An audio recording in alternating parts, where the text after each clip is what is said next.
Ngayong araw nga pala guys ay nandito kami sa Pamusan Falls kasama ko si Binji. Kung gusto mo magbarites, tara samahan nyo kami sa aming adventure kung paano kami napadpad dito. Let's go! What's up guys? For today's video nga pala ay pupunta kami ni Binji sa Pamusan Falls. Kaya agad na nga kaming bumiyahe dyan guys kasi malalayo pa ang aming bebehayin. May nagsabi kasi sa amin guys na maganda daw puntahan itong Pamusan Falls. Kaya ito na puntahan na namin. Sa hindi namin inasahan guys, grabe sobrang layo pala. Dahil nga first time namin guys pumunta dito, kaya hindi namin alam ang daan kaya nagtanong-tanong na lang ako dito. Baka kasi ay maligaw kami sa maling tao ay hugot yarn.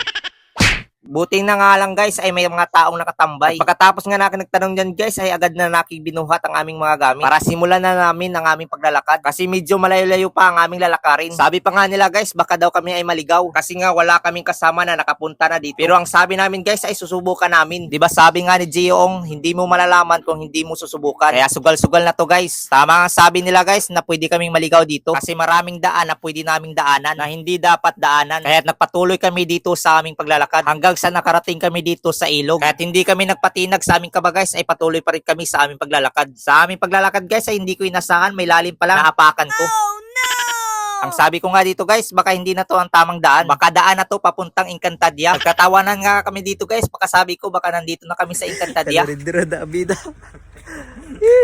Sa oras nga to guys ay nanghihina na aming loob. Parang gusto na naming sumuko. Pero hindi pa rin nagpatinag ang mga bida. Napatuloy pa rin kami dito. At pagkatapos nga namin natawid yung ilog guys ay lumakad na naman kami pataas. Habang nga kami ay naglalakad ay enjoy na lang namin ang aming sarili. Hanggang sa puntong ito guys ay sumuko na lang kami. Sumuko na ang mga bida. Umuwi na nga kami pala dyan guys kasi sobrang layo ng aming nilalakaran. At sa hindi namin nasahan guys ay may nakatagpo kaming tao. Kaya nagtanong na kami at tinuro sa amin ang daan papunta sa Pamusan Falls. Finally guys, kaabot na gid. So, ito na. The moment of truth. At finally guys, nakarating na rin kami dito. Kahit malayo nga aming nilakad guys, ay sulit naman pagkarating namin dito. Tingnan nyo naman guys, grabe, sobrang linaw ng ilog. Parang gusto ko nga dyan agad tumalon Pero mas gusto kong tumalon sa'yo. Joke lang po. Masasabi ko talaga guys, ay solid talaga ang pagpunta namin dito. At dahil nga napapagod ang mga bida, ay uminom na lang kami ng coke. Kung nakarating ka pa dito guys, pwede bang makahingi sa'yo ng suporta, paki-like and share. At follow na rin guys para updated ka sa next video namin. At pagkatapos nga namin nag-relax guys, ay inikaso ko naman yung aming pagkain dala. Bumili pala ako sa palengke kanina guys ng pangulam namin. Kaya agad ko nang inisikaso para may makain na kami. Kikilawin nga lang pala namin to guys. Kaya agad ko nang nilinisan dyan.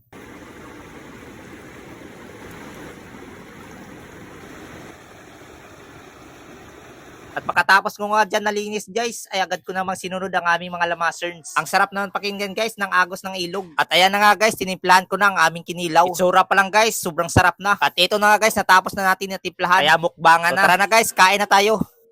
Sobrang sarap naman guys. Kain muna kami dito guys bago maligo. Siyempre guys, hindi yan pahuli ang tanduay. Ating itatagay habang tayo ay kumakain. Perfect combo talaga to guys. Basta may kinilaw, may alak din. Kaya hindi na natin to palagpasin, inumin na natin. At pagkatapos nga namin dyan kumain guys, ay may dumating na mga bata kasama kanilang nanay. Sabi pa nga nila guys, i-shoutout daw sila sa vlog. Kaya shoutout sa inyo kung napanood nyo to. At mabuhay kayo hanggat gusto nyo. At siyempre guys, hindi yan pahuli ang mga bida. Kaya naligo na kami dito. Napakaganda nga dito guys kasi pwede kang tumalon. Pwede kang tumalon kahit saan gusto mo. Aside sa pwede kang tumalon guys, ay sobrang lamig pa ng ilog nila dito. Kaya sobrang sarap talaga dito maligo. So hanggang dito na lang tayo guys kasi napapagod na ang mga bida. So yun lang at salamat sa panonood. See you next video. Bye bye.